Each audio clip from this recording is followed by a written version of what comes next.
Hello, ladies and gentlemen. It is I, Emily Sophia, here to review for you guys the first episode of Season 2 of True Detective. So, spoiler alert, before we dive into the mad thick of things, as I shall be bearing all in this review, and just so you guys know, I will actually be doing an episode-by-episode review of the season in its entirety, so by my review for the next episode, I'll have my video intro, outro, all the niceties and editing things. But as for now, I just figured that I would get my premiere thoughts out in the open and get this conversation rolling. So without further ado, let's get into it.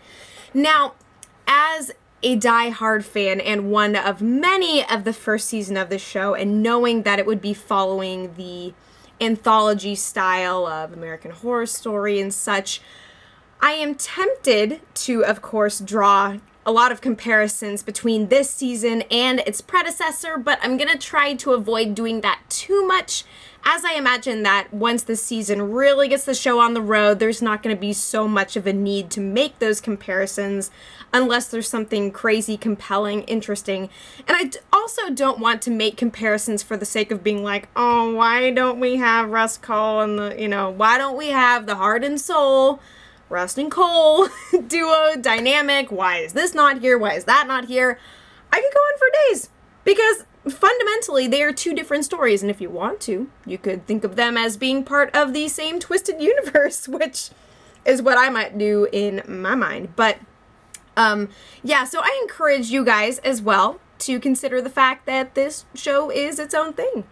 And I don't think that they are looking to, while there are some interesting similarities even in this premiere to things that occurred last season, I think we're going to have plenty of material to work with in and of itself here. So that's just kind of the groundwork that I'm laying now. So primarily, I'm going to look at the character introductions that we had this week and the performances of the actors and actress that we got to see and kind of rank them in terms of how I feel so far, what really stood out to me, yada, yada, yada. So, of course, to set the scene, we are no longer in the New Orleans backlands. We are in Carcosa no more and have instead switched to the greater Los Angeles region in California, which I knew was going to be coming. And basically what we've got going on here and what is being set up is this LA mass transit noir kind of story. Also, I have to apologize if you hear shrieks and screams in the background, as there are an abundance of children outside my window. Nothing I can do about that, and luckily I am not Colin Farrell. Or luckily for them, I am not Colin Farrell, and I'm not going to go bust some brass knuckles on them for making noise. I just want you to know that. But at any rate, so something, of course, in terms of the visual quality of this episode that was reminiscent of the last season of True Detective is the long shots, of course. And we even end the episode with an extreme and ever-widening long shot from the heavens, kind of taking in, at first we're focused on this murder scene, which ultimately brings together these disparate detectives as jurisdictions overlap. And here they are at the tip of the iceberg, and we're zooming out, kind of encompassing the twining highway and the coast. And once again, we have another one of those interesting episode endings, which reminds me of one of the more iconic moments from the last season, of course, with the whole you know the one. My words are failing me at the moment, but if you've seen the previous season, you'll get it. And if by some chance you are watching this season without having seen the other one first, it's not like you necessarily have to have seen one before the other, of course, since they are their own stories, but I do highly encourage that you do so, because the first season is just so ridiculously engrossing and iconic in so many ways, and I would just encourage you to let that be a part of your life and to have that to enjoy and to reflect upon and get your mind reeling over, because it'll do that to you. But anyways, let's take a gander at the characters that we are focusing on, and actually I am going to shut my window and suffocate a little bit in here because I am having difficulties with focusing. Now, so of course we have the character of Colin Farrell, who is Ray Velcoro, I believe the name is. So he is a detective based in Vinci, which is kind of one of the core towns in the setting that we have here. And essentially, he is one who kisses kid bullies with brass knuckles and welcomes judgment in the face of trying to get further custody for a son who may not, in fact, be his. And I feel that so far, based on what little I have seen of this season, I am really latching on to Colin Farrell's performance above just about anybody else. I mean, he is extreme in such an overt way. And I think that he had some of the most interesting lines of the episode too, like, you're only 12 years old and you are already evil as fuck. That is gonna stick around in my mind. And then of course other things that were said after that, something about butt fucking the father with the head of the mom and the corpse of the mom, and just general unpleasantries in what was, I think, one of the most bombastic scenes of the episode. But I was hearing things about Mr. Farrell with regards to his role in this show, and already I am quite in tune with the performance that he is putting on.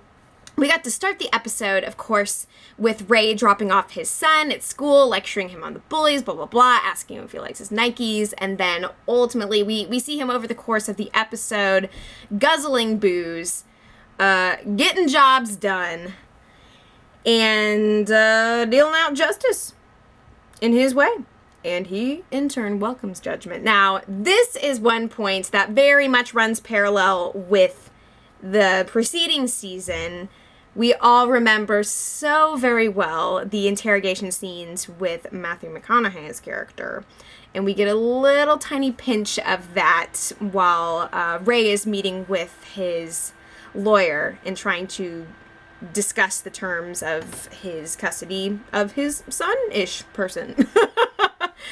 And is asserting over and over and over again that he's my son is my son, and that's all you need, So we see this one side of his personality. Well, I mean, it's kind of reflected in everything that he does. There's a certain extremity that just pervades his entire existence.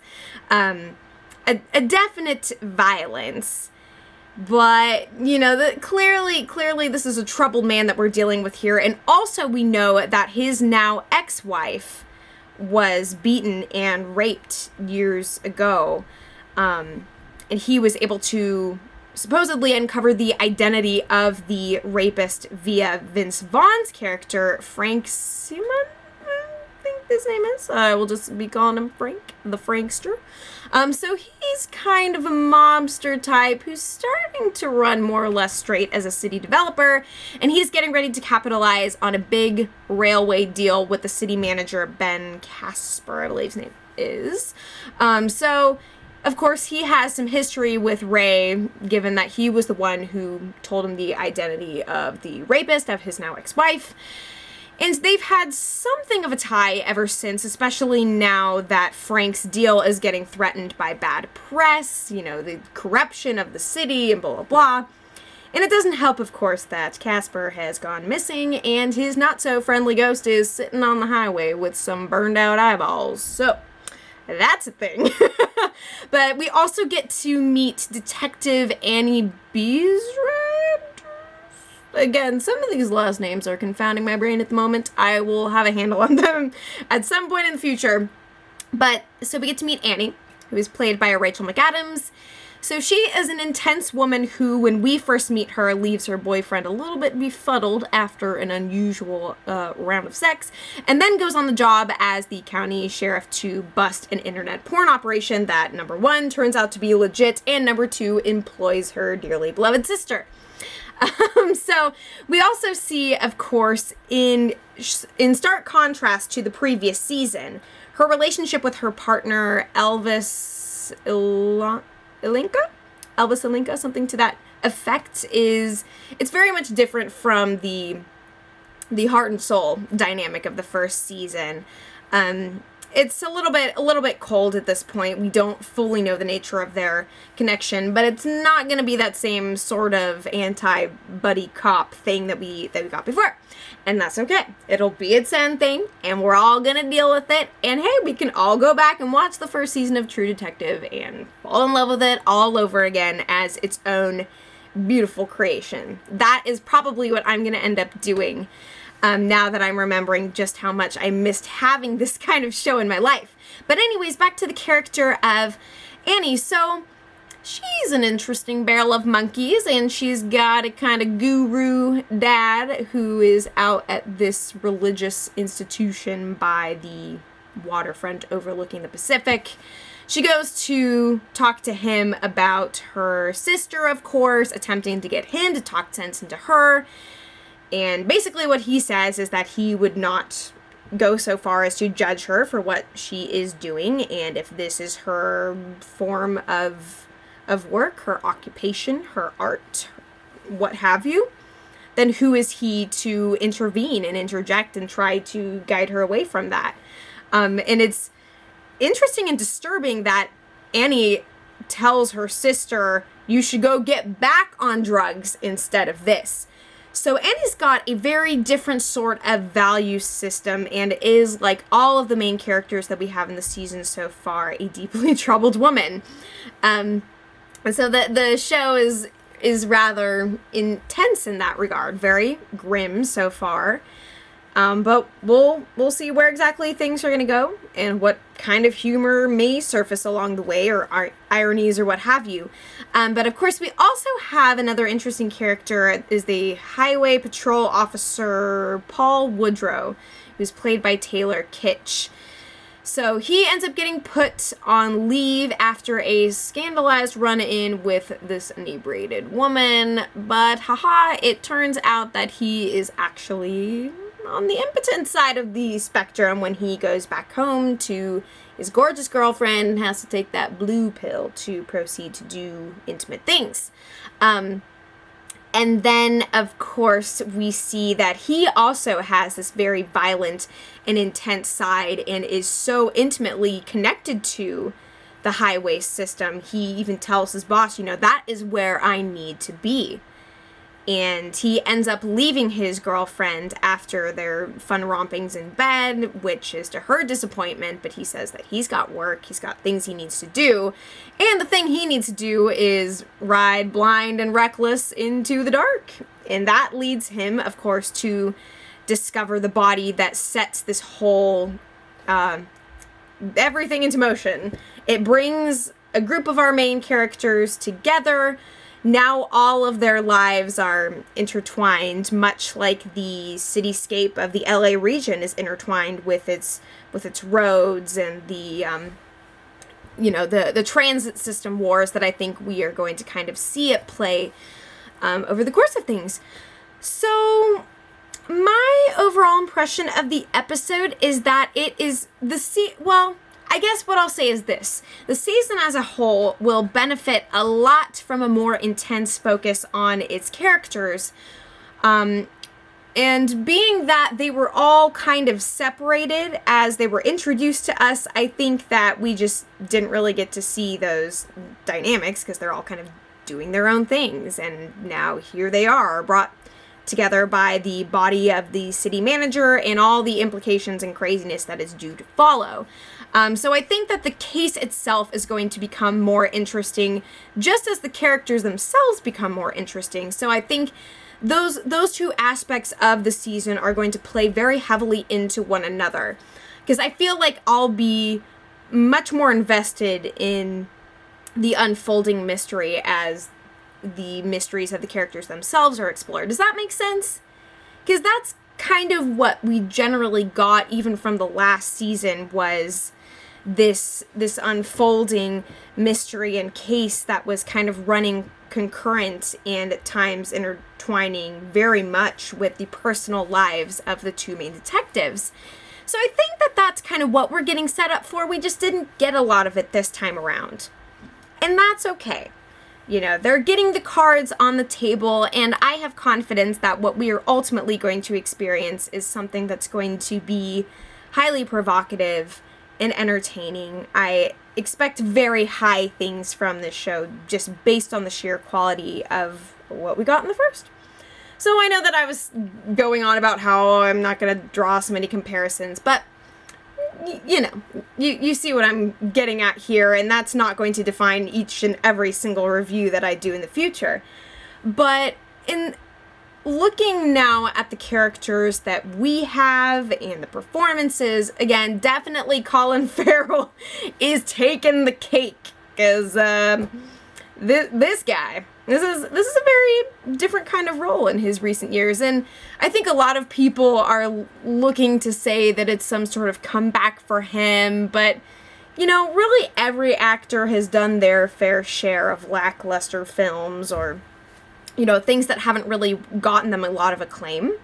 Matthew McConaughey came forth in a very strong way with his role in the first season, but yeah, I'm just really digging what Colin Farrell is putting down, and I find his character to be the most interesting so far, in terms of, he was just the one who really did the most. And so far, we're kind of seeing where everybody else is at and the ways that they're starting to connect, and, you know, basic motives, basic things that are being laid out for us. Vince Vaughn, I'm expecting some interesting things from. Again, I didn't find him, like, particularly outstanding in this episode, but he's in a place of attempting to play it straight and schmooze some of the big city leaders and get support for his railway scheme. We'll see how that's going to play out now that the body has turned up, of course. Rachel McAdams was pretty good overall.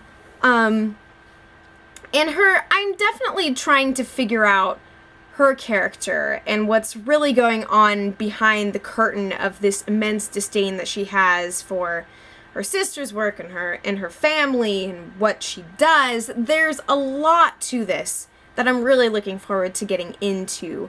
Now, Taylor Kitsch has always been, I don't know, he's not my favorite actor.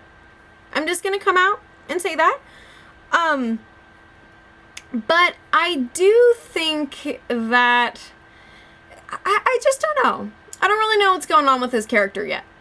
Again, everybody is in a place of looking for something more, needing something more. I mean, we even had a scene towards I think it was the final quarter of the episode or so, when everybody's out drinking and kind of in this raw and angry haze, you know, and then they all get called over to Ben Casper's body. But yeah, I just want more. Like, I just want the season here. You know, that's how I really feel. So in the way of premieres, I wouldn't say that this is necessarily the strongest, craziest, boldest thing I've ever seen. It was, in a lot of ways, rather subdued, mostly because we were focusing on the events and the exposition, less on the intricacies of the characters themselves, although a lot of things are being hinted at and shown, and I'm looking forward to see how all of these characters now get to bounce off of one another and even reveal one another's pasts and weaknesses, and just all the fabulous things that are going to simply come with time. And every Sunday, Bloody Sunday, I tell you what, HBO's going to be keeping me busy in lieu of Game of Thrones. So thank you guys so much for tuning into this review. It is so exciting to be reviewing this show episode by episode for the very first time. Let me know what you guys thought. Overall, again, I would say that I think the best term I could use to describe the episode is promising. This, to me, is a promising start to what I think will be a very neat season, and I am going to do my best to remove myself from any expectations that may come from the first season, to recognize the value of both stories, whether they run parallel or run off into the woods, but Just because we are no longer in the New Orleans backwoods in the depths of Carcosa, that doesn't mean that we're not going to be in for a thrill ride on the highways to hell, perhaps even the highways of hell in LA. So that's kind of what I'm thinking so far. If there's anything major that I missed, you can let me know.